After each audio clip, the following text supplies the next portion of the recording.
Good morning, everyone, and welcome to SCORE Fairfield County's live webinar on balancing the technology of work and homeschooling. I'm Bob Hogan, the webinar coordinator and a business mentor here at SCORE Fairfield County. And I'm going to be your host today, and our presenter is Bud Freund.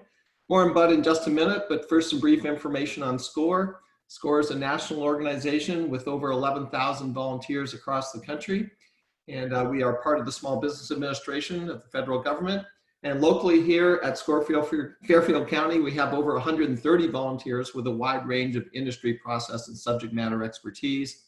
And we offer three value-added services to small business owners. The first one is free one-on-one counseling, and we can do that in today's times by video, or we can do it by telephone or email.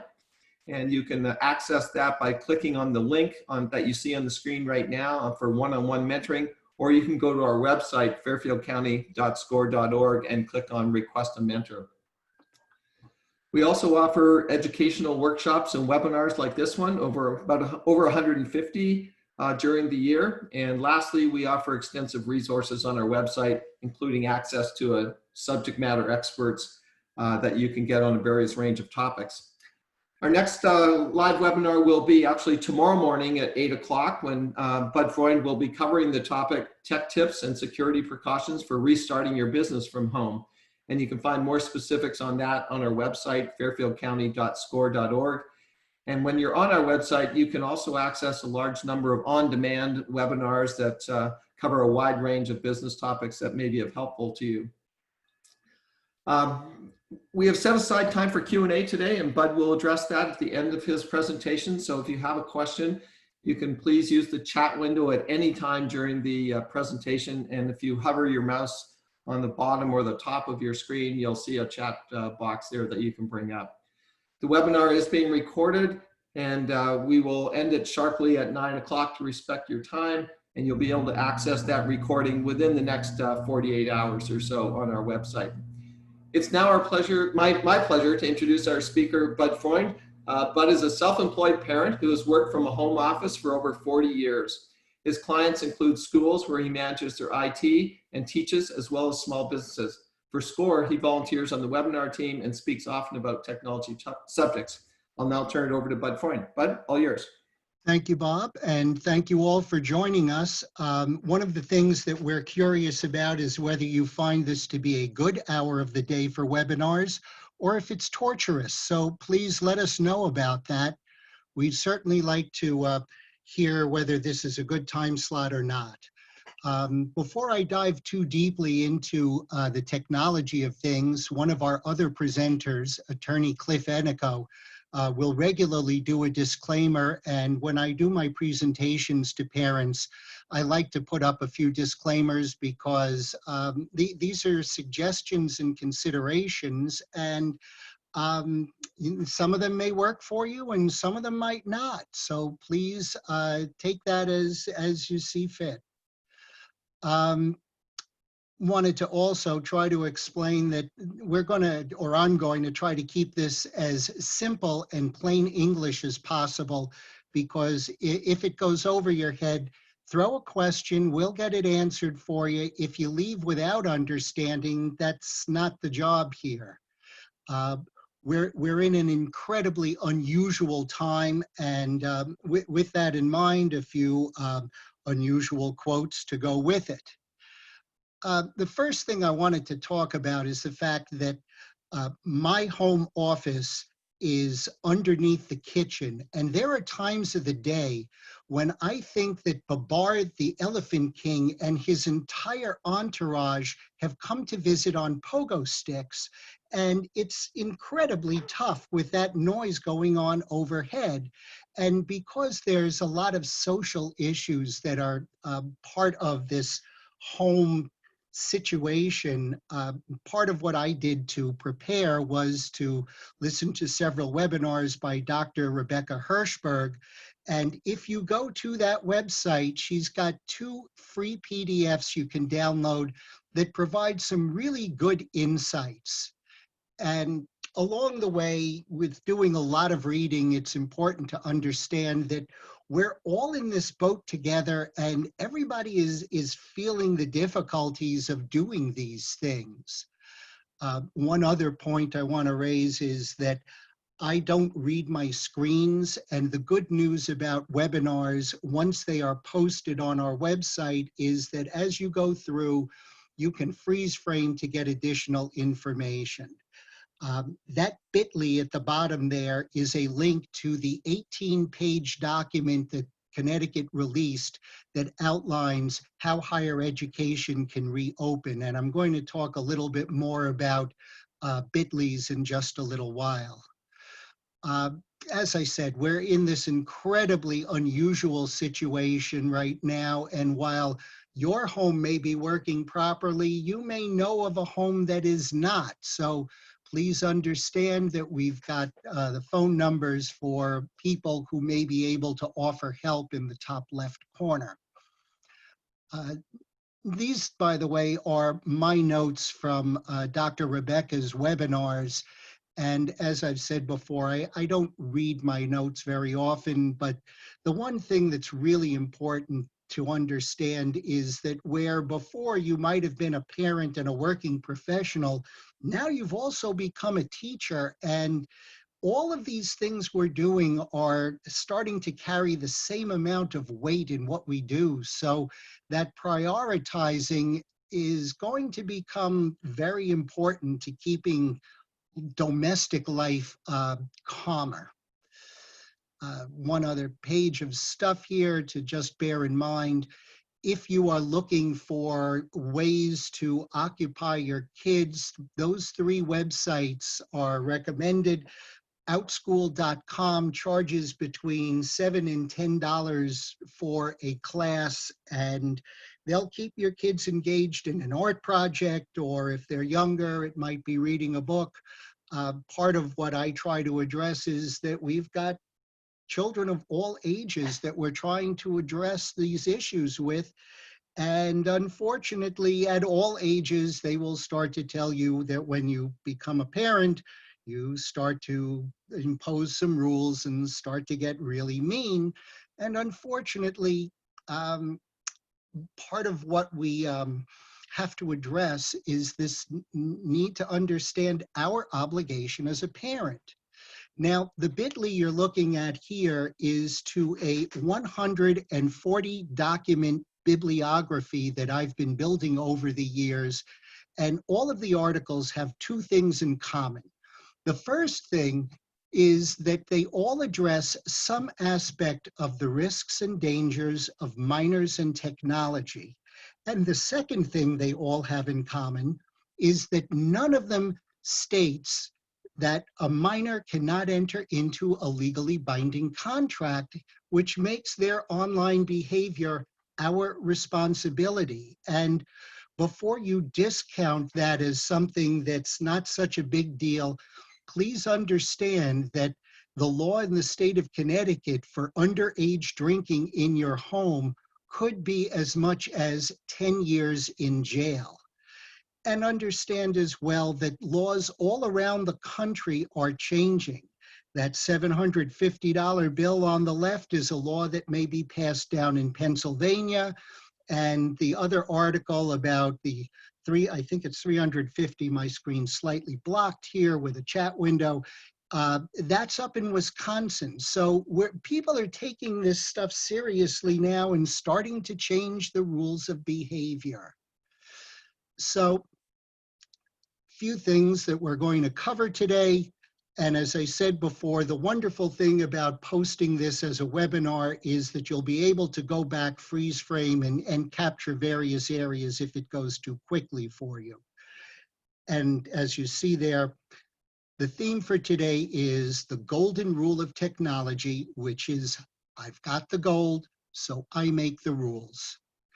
Now, anything that's in red or purple, I pay for. And it's a fairly long list, and my kids aren't involved in gaming, so there's slight differences in other houses. The bit.ly at the bottom there is from a Wired magazine article on how to lock down all of your various accounts and computers. So I will not go through the technology details of that, but I do recommend that you take a look at it. It was a really well done article. And again, what I want to talk about is the leveraging of technology so that you can get your work done and you don't have pandemonium in your home. And one of the best ways to do it is with passwords. And once you understand where passwords can be applied and how those passwords can be used, you're going to be able to manage things in a far better fashion in your home, in my opinion. I've told this to some people who are absolutely appalled. I've told it to other people who years later are still thanking me. One of the other items you might want to consider for your home office is some kind of a sign that indicates to your family members that they can come in, or it might not be a good time. Also, if you start to have a shared family calendar, since everybody is online, you can block out times where you need to have a meeting and your spouse needs to cover, or your spouse is meeting and you're obligated. And these are going to be tips and tricks I hope you'll consider. Most importantly, for the management of anything in your home right now, electronic and technological, are passwords, particularly if you have a computer that's being shared by multiple people. And the multi-factor authentication, two-factor authentication, two-step authentication, or the two-step authentication 2SA, these are all methods I strongly recommend that you consider for any information, particularly financial, that you don't want people looking at. And if you're not familiar with multi-factor, it works like this. You get to the website on your computer of where you want to go, you put in your username and password, a second password is sent to a mobile device. You put in the second password and then you get through the door. And yes, it will slow down the process and the work that you want to do. And in the immortal words of Governor Cuomo, you are welcome to blame me, but I think you will keep things safer if you consider doing it. I want to show you now what's called the Leat language, short for Leat. And it's basically the transposing of letters and numbers into something that you can remember, and you will be able to use pretty much anywhere you want. And the other thing that's very nice about this Leat language is that between yourself and your spouse, once you agree on passwords, you can start to speak in English, but if everybody knows that the A is an @ symbol or the L is a number 1, you'll be able to have your discussions without tipping your hand, so to speak. Also, one of the other things I've been told is that if you have a person, place, and thing, as you can see at the bottom, and you combine them, you can have a really strong password. But what's very important about passwords is that you don't tape them to the monitor of your computer, because that's a really bad place for the passwords to be. It allows for what's called social engineering, people looking over your shoulder, people sitting down at your computer, and people then taking your password and going wherever. Also, I'm not a big fan of the book that says, this is the book where I keep my secret passwords. I store passwords in innocuous files like weddings and anniversaries, or shopping list, or guest list, or birthday party errands, or whatever you want to call it, other than this is the place where I keep my passwords. Now, Sun Tzu was a general in China 500 years before the birth of Christ. And as you can see, he wrote those immortal words. And as I said, I rarely repeat myself what's on screen, but this is worth repeating. Keep your friends close, your enemies closer, your mobile devices even closer than that, and your passwords as close as humanly possible without causing physical discomfort. Now, he may not have done the mobile device and password part of that thing, but you get the general picture. These are important pieces of information to take great care with. And as I said before, there are people who I have made these recommendations to who have been appalled. And then there are other people who send me emails like this. So your choice, but worth considering, please. Now, a lot of people are using Zoom these days, and what's really important to understand about Zoom is that even the worst drivers had to take a road test before they could get a license. And what I mean by that is there was no certification or watch this video before you can download, or please read this page and check that you did about Zoom. It was basically a grab and go.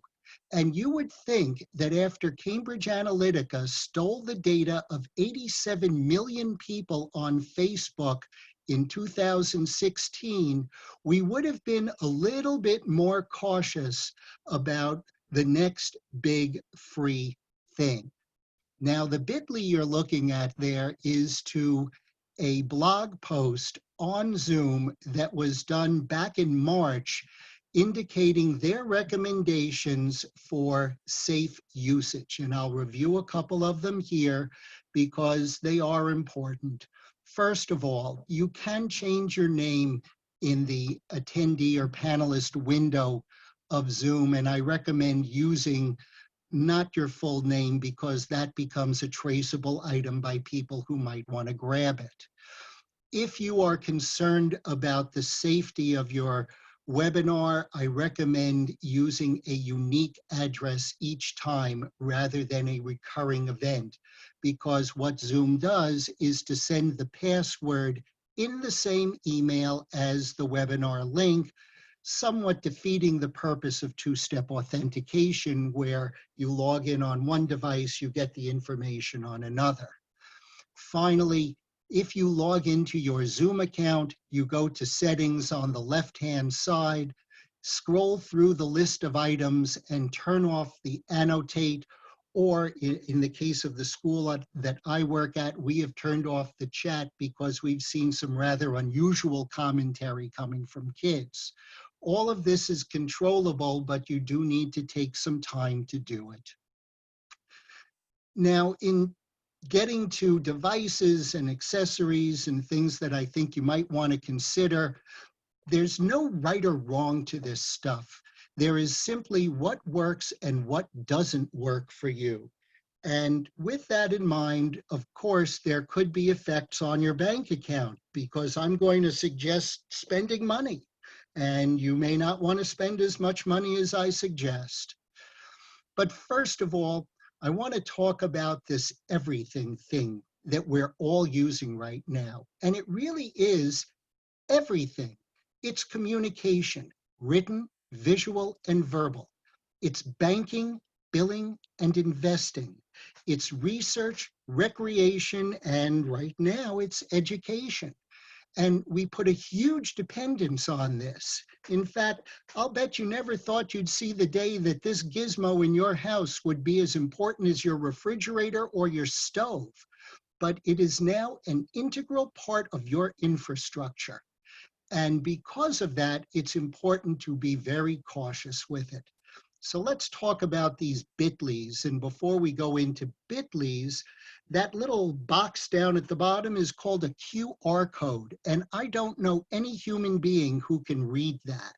You don't know what it says. You don't know where it will take you. And the same holds true for bit.lys. The two that are listed here are two PDF documents on our chapter website that provide some recommendations for small business infrastructure. However, if you have your doubts, there is a website that's listed here on the page that will allow you to expand on the bit.ly that you're looking at so you can see where it will take you before you click first and regret later, a phrase you will hear several times as well. I want to talk for a moment now about this notion of bandwidth, because everybody is feeling the same effects. You've got all of this stuff in your house. You've got an internet connection that could be only one finger wide, and I couldn't get my pinky to do it. I just don't have the dexterity. And then you need to get out to the internet.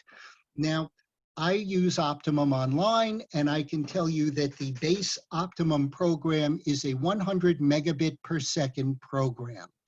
For an extra $10 per month, you can double the speed of your internet connection without changing the modem that Optimum has provided to you.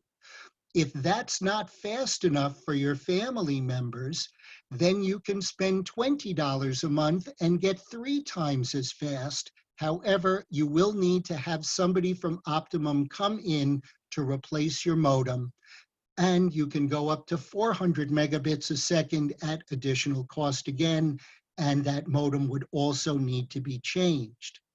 The bit.lys at the bottom of this page are to articles in the New York Times and the Washington Post, providing additional information on routers and rebooting, because everybody is in the same boat and everybody is facing the same issues. Now, another important note about Zoom, and the names here have been blocked out to protect the innocent. Zoom will tell you whether your broadcasting is working well or not working well.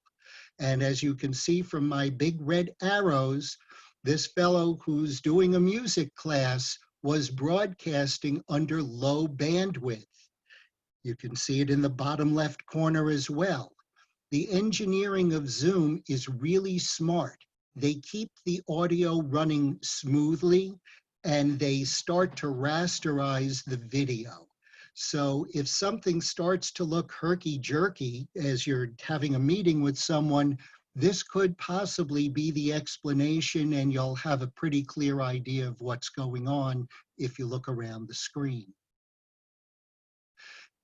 Now, we'll talk about routers and start to get into hardware.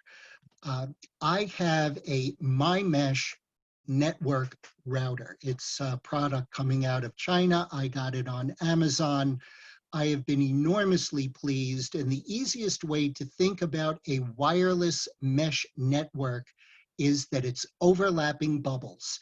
And the trick of mesh networks is to position these devices so that the bubbles overlap, grab a signal, extend it to the next bubble, and so on. The MyMesh app that's on my phone is also smart enough to tell me when something isn't working or unplugged, as you can see from the big red arrow. All of that said, wireless networks are really versatile. You can sit outside, you want to go in the family room, you can go anywhere with a wireless network. However, if you're looking for safer, faster, and more stable connections, I strongly recommend a wired connection. That's what wires are good for, and the problem solving of a wired connection is far easier than wireless. If I have to solve a wireless network connection, I'm grabbing air. If I have to solve a wired connection, I know where to start looking to find the problem. Also, as you get into better routers, you can set up timers for various devices on the network, and the better routers will tell you what's on and what isn't.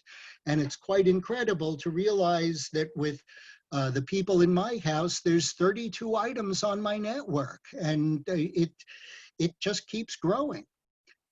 Better routers, better controls.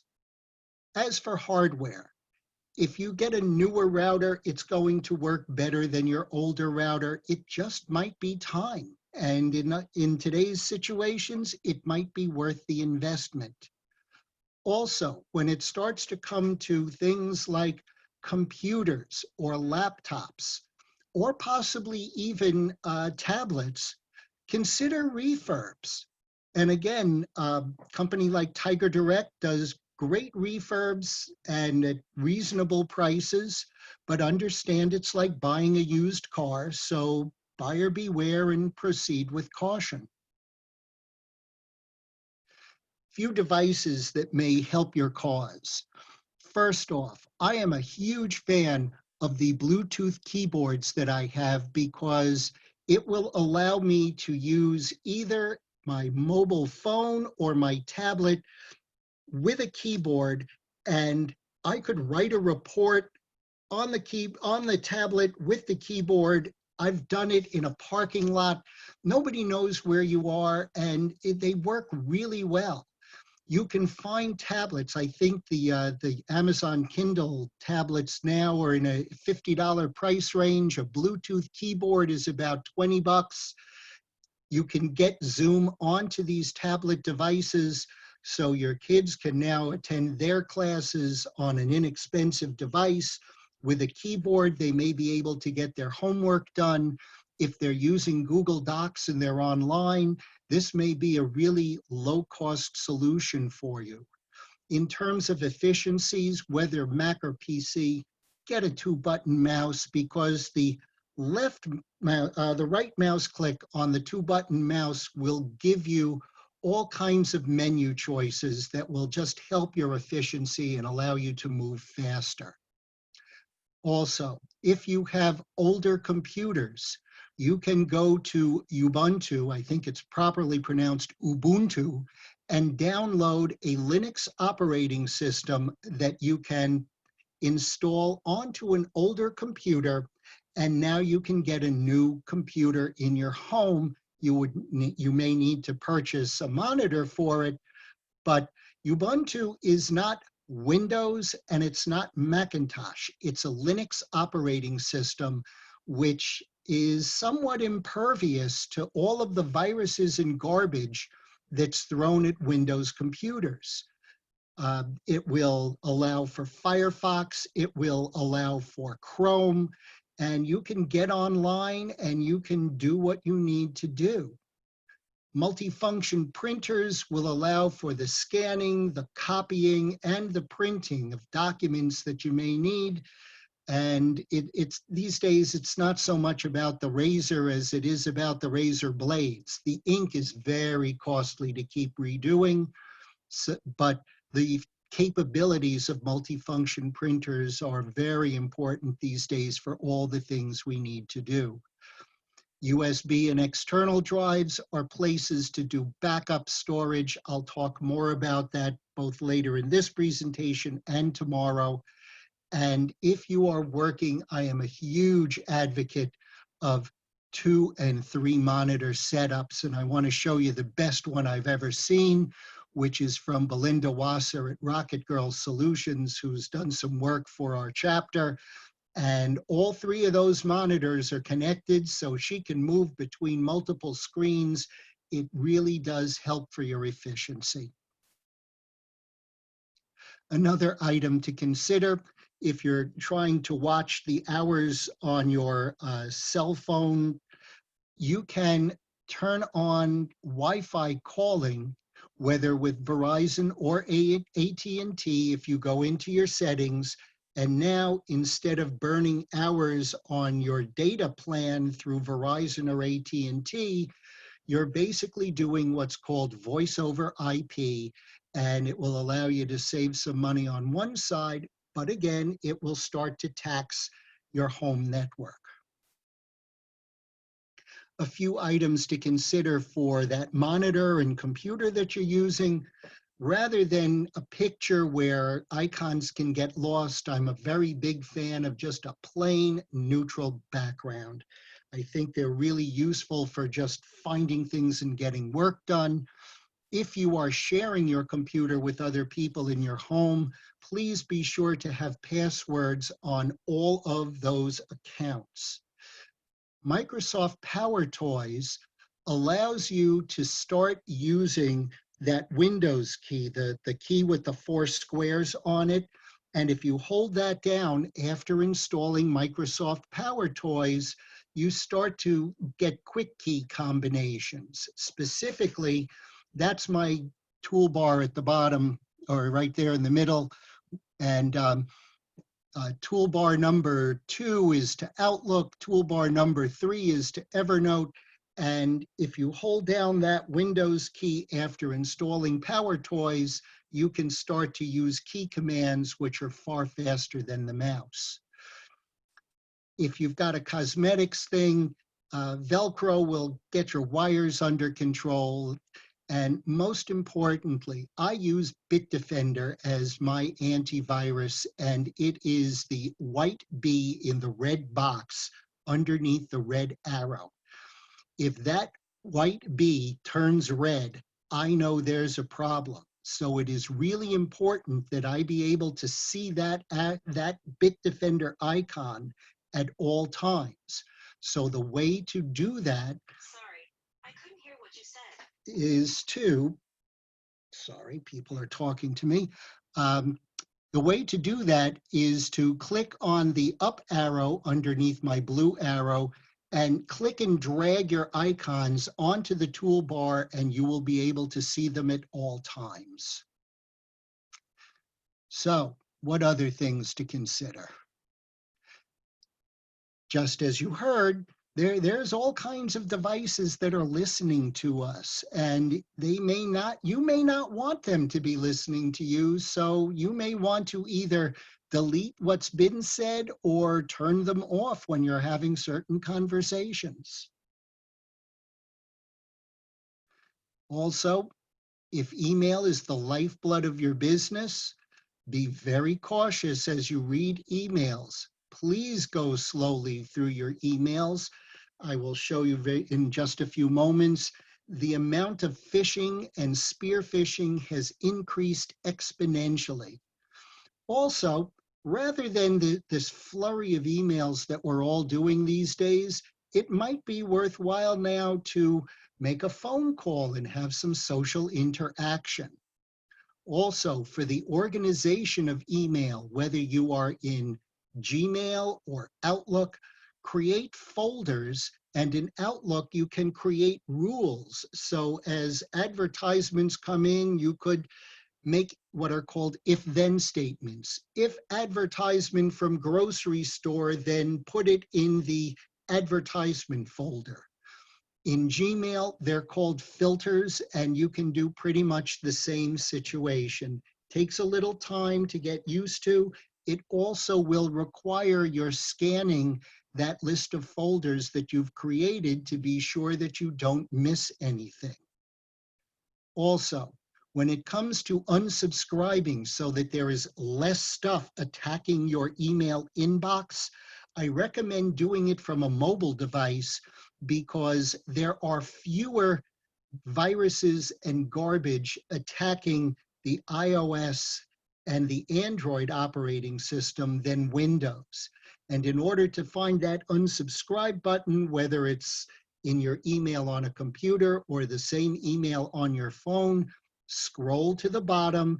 Invariably, there will be an unsubscribe button, and politely ask them to just plain go away. I am also a huge fan of using BCCs, the blind carbon copy, rather than sending out multiple emails so that everybody knows everybody else's email address. This puts everyone you know at greater risk because we are distributing this information across the internet. BCC allows you to send to a person, and if it's important that they know who else has gotten the email, put the email list in the body of the email. Because if you're sending it out to other people, as you will see shortly, all it does is put us at risk. Also, if you're getting links in your emails, if you hover over them without clicking, hover the mouse over a link and look at the bottom of the screen, it will tell you where you are about to go, and it will give you a moment to think about whether it's a good idea or not. And in a period of time where you've got people tugging on your shirt sleeves or your pant leg all the time, it is really easy to get distracted, and it is a time where we really do need to proceed with far greater caution. Understanding that these are the numbers and the amount of damage that can be done by email, it's really important to understand that a button like that coming from a Microsoft account team, which Microsoft doesn't send anything out without a Microsoft logo, that could be a problem. Also, I know for a fact that FedEx does not need to use Dentist Elmhurst NY as an email address. So proceed cautiously with this stuff, folks.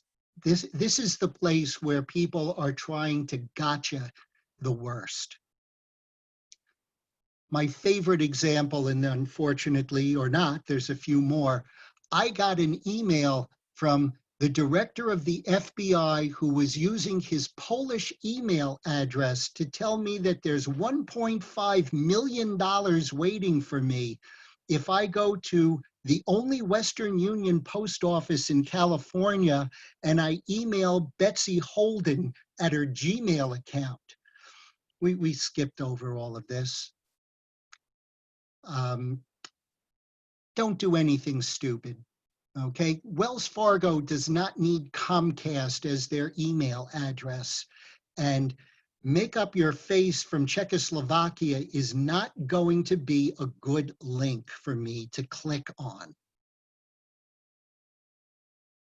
Also, Chase Online coming out of Comcast is not going to be a good link at Chasing Day Out. It's not going to work, folks. Don't do it. I've been saying it and I continue to.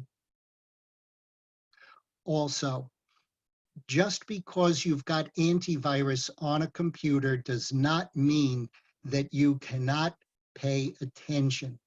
Stuff is coming in Java that antivirus or JavaScript, I never remember which one, which antivirus is not going to protect you from.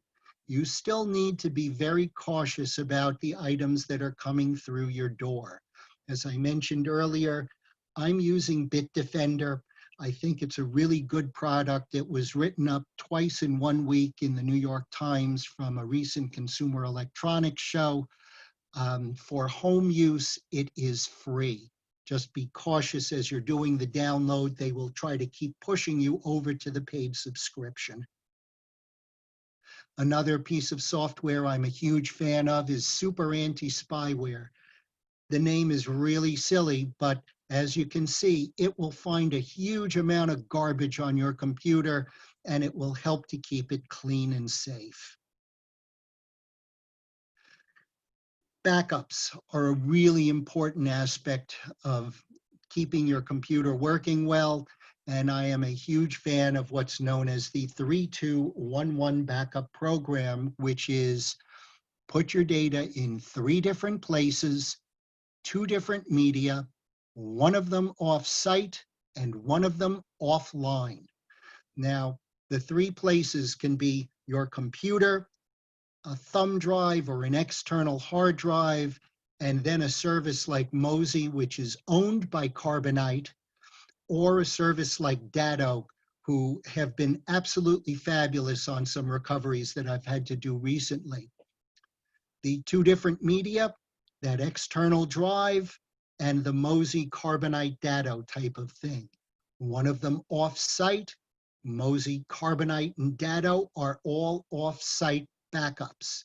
The one offline, and this is where most people do not do the work, is if you are going to use something like Time Machine or the Microsoft file service, after you do your backup, unplug the device. It is now not connected to your network, and if you have a problem, you will have a clean and pristine backup of your data.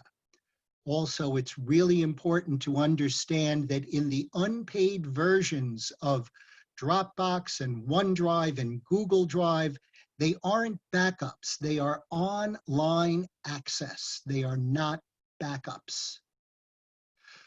Now, on to the software list, which means we're getting close to the end, folks. I have become a huge advocate of Office 365 because at $100 a year, they will give you 5 licenses and a terabyte of storage online. Now, to understand what a terabyte will hold, that's approximately 625,000 copies of the Old Testament Bible. You got to be prolific to fill that much space.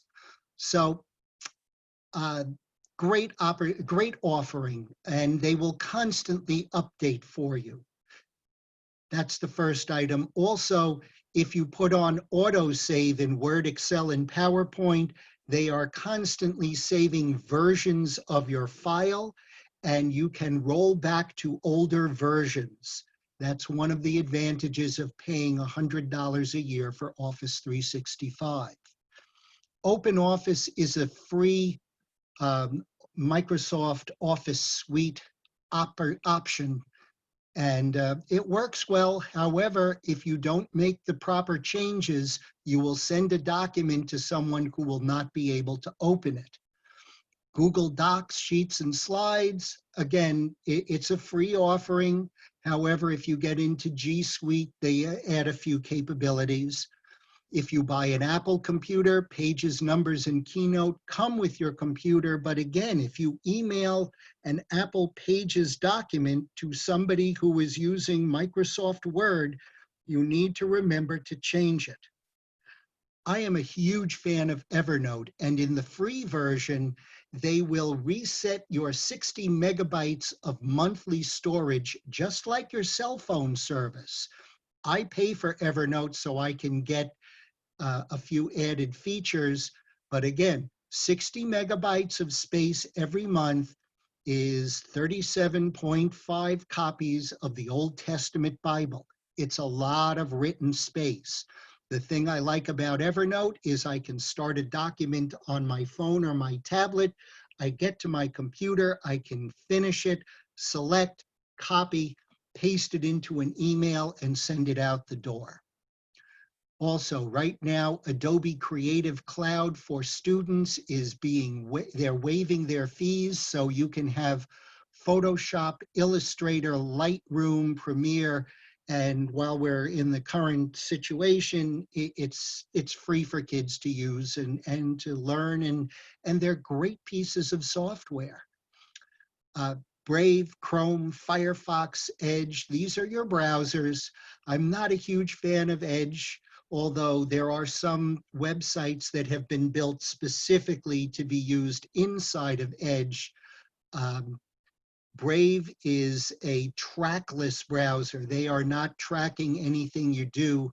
Firefox, while there are a huge number of add-ons that you can see in the other column, there are a number of websites that don't play nicely inside of it.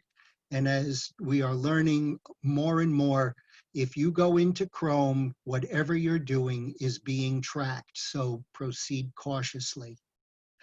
I use QuickBooks Online. I pay for the service. It is really quite good at allowing me to get bills out. I can literally finish a job, get in my car, log into QuickBooks Online, and send a bill. That bit.ly was to, I believe it's a Tech Republic article on some apps that you may want to consider. And if you need to send faxes, faxzero.com will allow you 2 free faxes per day if you need to use fax. Now, I've mentioned Ubuntu already. It's a Linux operating system and a free download. Portable Apps and LiberKey are websites that have a huge number of free apps that I use a number of them on a very regular basis for screenshots. And as you can see, I do screenshots quite a bit. PicPic, P-I-C-K-P-I-C, or that could be P-I-C-P-I-C-K, is a great free app. Bullzip is a PDF printer that you can install on your Windows computer that would allow you to go File, Print, and create a PDF. Jumbo is a social media tracker for your mobile devices that once you provide them with usernames and passwords, they will give you all sorts of statistics and data on your social networking usage. I mentioned Bitdefender before. We don't need to go through that. DuckDuckGo also has a mobile browser.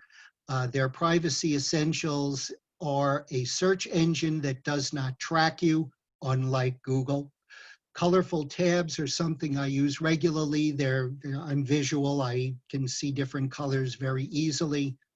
Fox clocks will give you the time of day in different parts of the country and the world. Forecast Fox will give you the weather in different parts of the world. If you pay for Evernote, you can clip both URLs, articles, web pages. It's a really useful idea, really useful add-on. And FlagFox is an add-on that will tell you the country of origin of the server that you are touching. And if you go into Facebook, you will see the flag of Ireland. It's a story for a different day, but that's where Facebook for the United States is coming out of. As I've said many times, there are 3 parts to any presentation. Tell them what you're going to tell them, and tell them what you told them, also known as the recap. So before we dive in too deeply, please understand that while the Mars lander might be able to hit itself over the head with a shovel, please explain to your kids that banging the mouse is not going to make it work better. All it's going to do is break it. So you may want to wipe off that little laser cover, or you may want to change the battery, because banging it isn't going to make it do anything better or faster except stop working.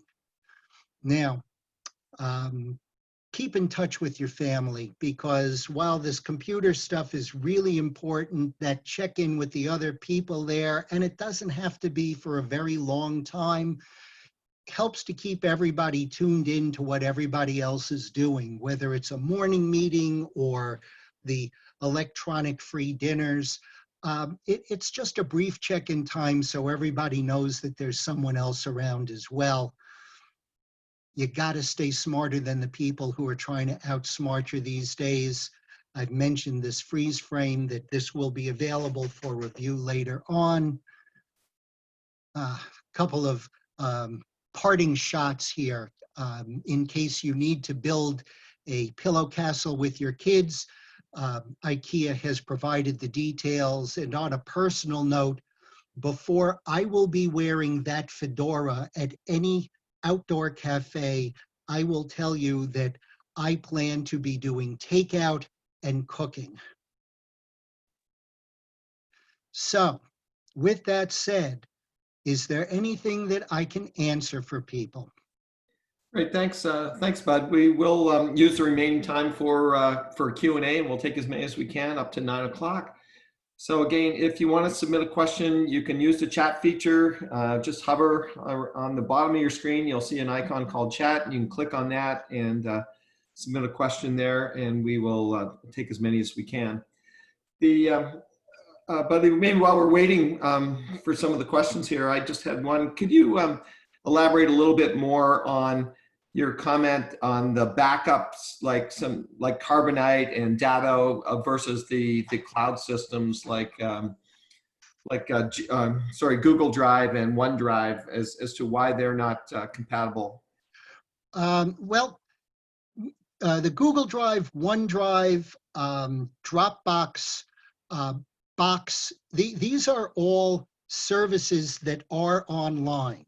You do your document on your computer, you put them into the Google Drive or the OneDrive, and now you're sitting in the backyard, you've got your tablet, you can go into OneDrive, you can open up the document, you can do some work on it. In the paid versions of these services, they are providing a backup to the document you created. In the unpaid version of the services, it is exclusively, in my opinion, online access.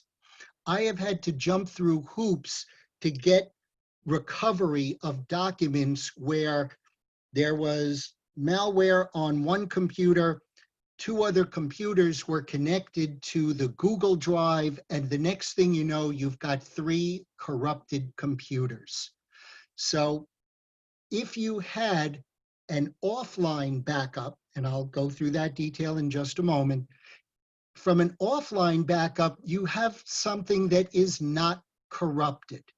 So online access, you can get to your document from any device. In a offline backup, and I want to talk about Datto specifically because while it is not an inexpensive product, I have found it to be absolutely fabulous. Recent history, I had to do a recovery with an associate I work with. An office with 7 computers and a server was hit with ransomware. And there is nothing uglier than seeing white icons on a desktop. And when you click on the icon, it says, you pay us Bitcoins, we'll give you your data back. Now, Datto is a service that installs a little box with a hard drive into your office. So all day long, whatever's being put onto the computer that is married to the Datto box is pulling off of that computer a copy that lives on the Datto box in your office. The Datto box in your office then pushes to Datto Online another copy of what is on the box. And when it gets to Datto Online, they distribute this to other computers that are not connected to your network. So you are holding a pristine copy of your data. So what happens when 7 machines are ransomed?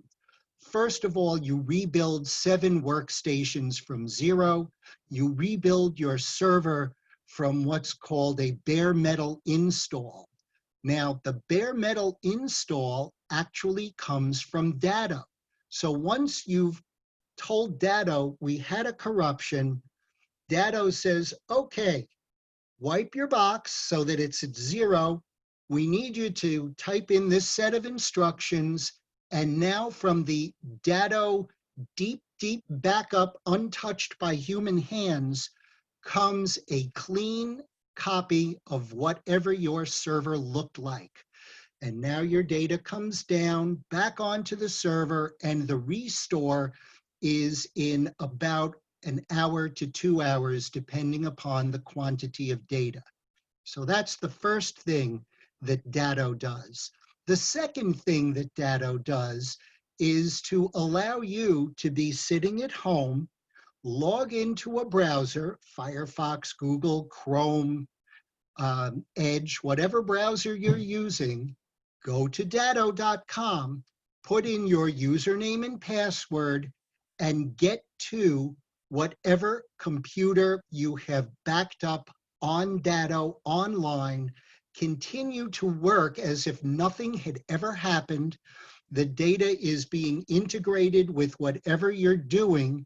And at the point that you restore the computer in your office, anything that you worked at home, online, will be returned to the computer in your office. So the paying for a backup is really important. If you cannot afford to pay for a backup, then the alternative is to do a time machine on an Apple computer. I think it's a file system on Windows 10. And when you're done doing the backup to the external drive, unplug that drive and put it on a shelf so it's not connected to your network. Great, thanks. Very helpful. We have a question here from Quinn. How do you address employees working from home that call from a regular number or an unknown number? The unknown number is going to be something that is on the employee's side. That's a number blocking thing, which if you as employer are uncomfortable with that, you may be within your purview to say, for right now, I'm not going to take your call unless I know it's you. You've got to unblock your number. As for a regular number, I'm not sure what a regular number is. We all have cell numbers, we have home phone numbers. I know somebody who's using some Google number as well, and quite frankly, I get very confused with it. And as my own policy, if I don't recognize a phone number or a name, leave a voicemail, I'll call you back. Okay. Here's a related one from Quinn. Is it good to leave your computer on overnight, or would you recommend shutting it down every night? There are two schools of thought on that. The first school of thought is if you leave your computer on overnight and you set up your antivirus or your spyware or your malware to run while you're sleeping, it is not going to slow your computer down during the day when you need it to run really efficiently. On the flip side of it, there are people who firmly believe that if you turn your computer off at the end of the day, it's never going to turn on at the beginning of the day. I'm not as big an advocate of that or a believer of that. If you are following that timetable of replacing your machines in a 3 to 5 year window. I leave my machines on, generally speaking. I turn off laptops because I may not be using them for a period of time. I have a desktop. And as I said, if you can set up your antivirus and other things to be running at nighttime, that would be an efficient reason to keep it on overnight. Okay, that's great. Just a clarification on the question that Quinn asked earlier on the number, the regular number being not using the company's number to make calls as opposed to using a different number. That company phone number gets into the voice over IP and dedicated phone lines, which I have virtually no expertise. Quick sidebar story on that. I have a client who was using internet phones and now is downsizing and just wants to use what's called POTS, plain old telephone service. Now, an internet phone has a plug that's got 7 wires in it. A POTS phone only needs 2. The problem is when you go from 7 wires down to 2 wires, without the quote unquote correct machine, I couldn't tell you which 2 wires are going to make this thing work without a whole lot of trial and error. Whereas a phone guy comes in with a phone gizmo, he checks the internet wire to find out that it's the purple wire and the yellow wire, and then he puts the POTS clip, you know, those little plastic clippies with those 2 wires, and now you're off to the races. So when it comes to company phones, voice over IP, I bow out of it. It's not an area of expertise for me. Okay, that's great. We do have another minute or so. If people have more questions, we'll take them. So we'll just maybe just pause here for a minute, see if there's one last question.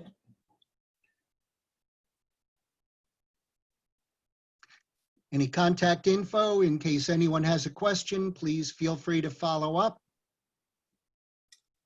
Okay, well, it doesn't look like there's any more questions. So just as a reminder to people, as Budley has mentioned a number of times, it has been recorded and it will be available up on our website, fairfieldcounty.score.org, within the next 48 hours or so.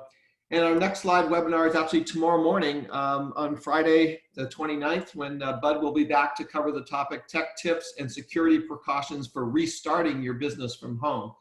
And again, SCORE offers free individual counseling, so you can use the link on the screen, or you can go to our website and click on the Request a Mentor link. We'd also appreciate it if you could fill out your evaluations. That will be sent as you log off today. And on behalf of SCORE, I'd like to thank you for attending today's live webinar. And in particular, a big thank you to Bud Freund for presenting today. So stay well, everyone, and have a great day.